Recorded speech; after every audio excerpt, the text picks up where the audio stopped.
Listen, nothing will send chills down the spine of a psych nurse like the attending saying, okay, we need to do a med washout. So what is a med washout?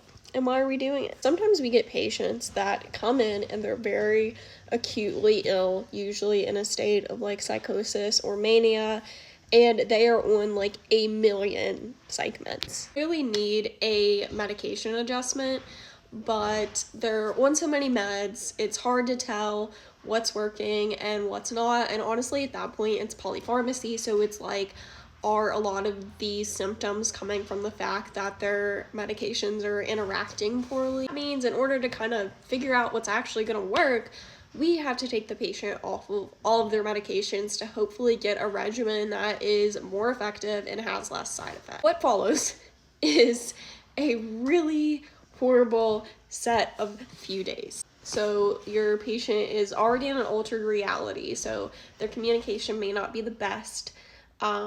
They're off all of their medications, sometimes cold turkey, and if there's ones that need to be tapered, they'll also be tapering off of those. They're probably withdrawing from their old medications, even if they can't tell you that. They don't feel well, so they're having increased agitation, not only from not being on meds anymore, but also from medication withdrawal.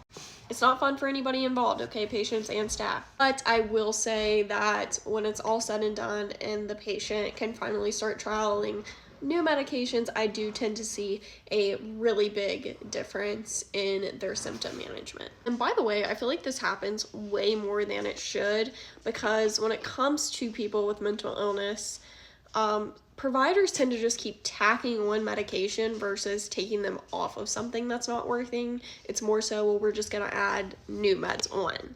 And then they get on way too many and we have to start all over.